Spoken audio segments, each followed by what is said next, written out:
Compliance, the final frontier.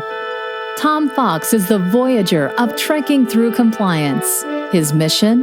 To explore the original series and seek out and share what it can teach you about compliance. Here's your host, Tom Fox.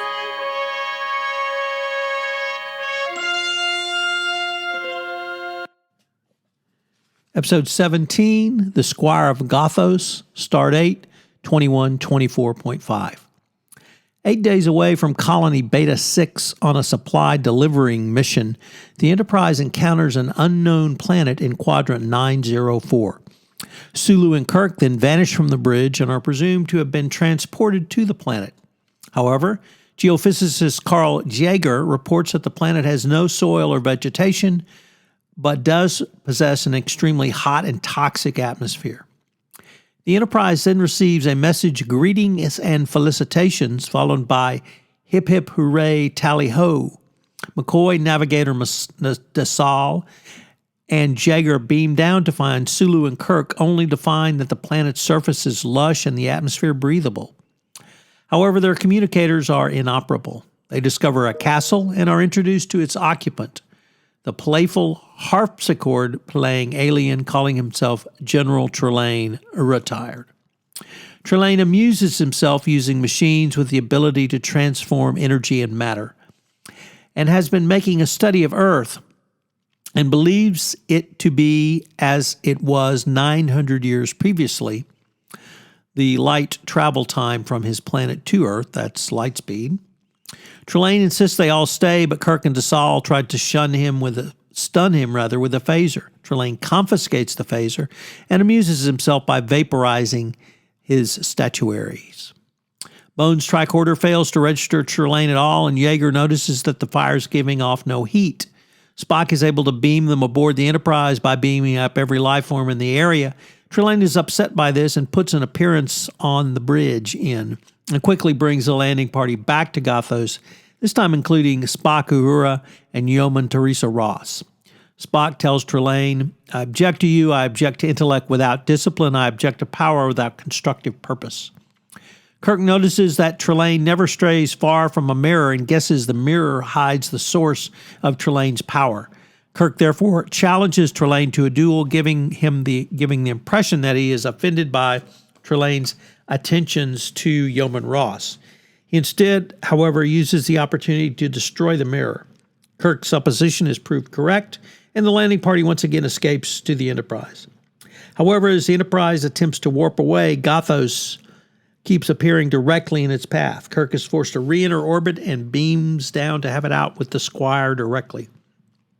Trelane becomes upset and condemns Kirk to death by hanging in a trial for the crimes of treason against a superior authority, conspiracy, and an attempt to foment insurrection. Kirk convinces Trelane that there is no sport in a simple slaying and manages to escape death in a deadly hide-and-seek game.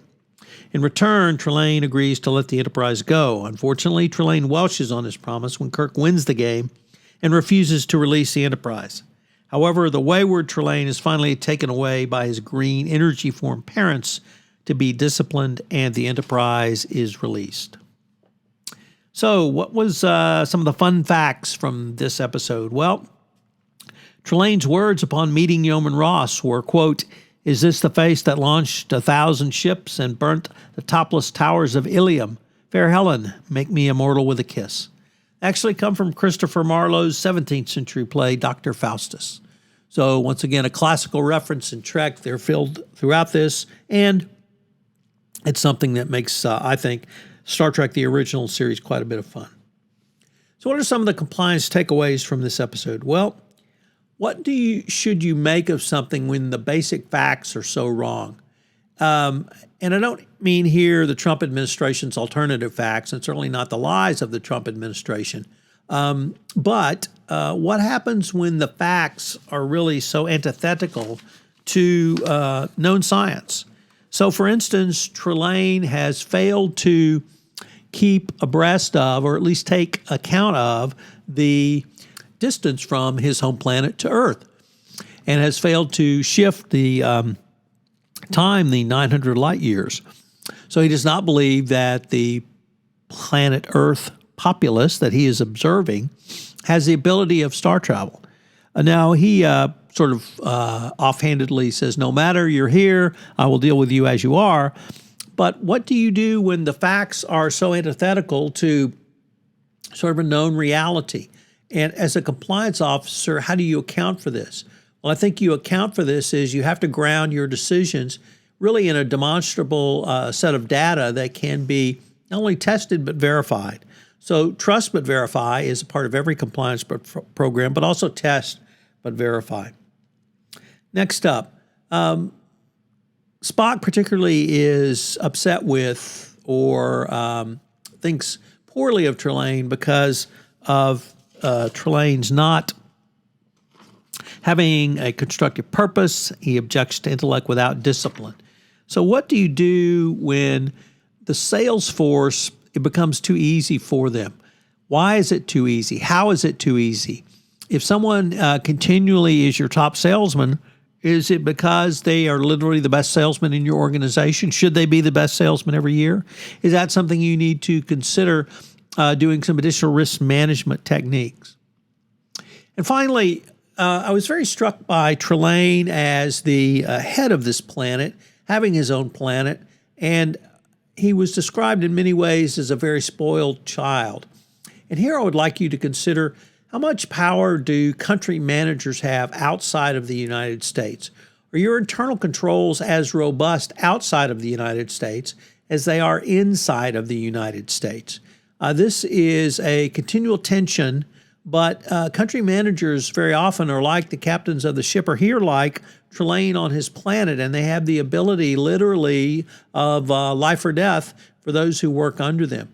In the Me Too era, this could certainly be a difficult situation, but even more so around bribery and corruption. If you don't have the ability for oversight, you may have a problem going forward. So what is country manager risk? Do you have the appropriate set of controls?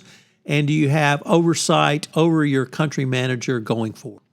I hope you will join us tomorrow when we have one of my personal favorites, the episode Arena, and of course that means Bobby Clark as the Gorn. Please join us tomorrow. If you enjoyed this episode of Trekking Through Compliance, you can help it grow by sharing it with the biggest Trek fan you know.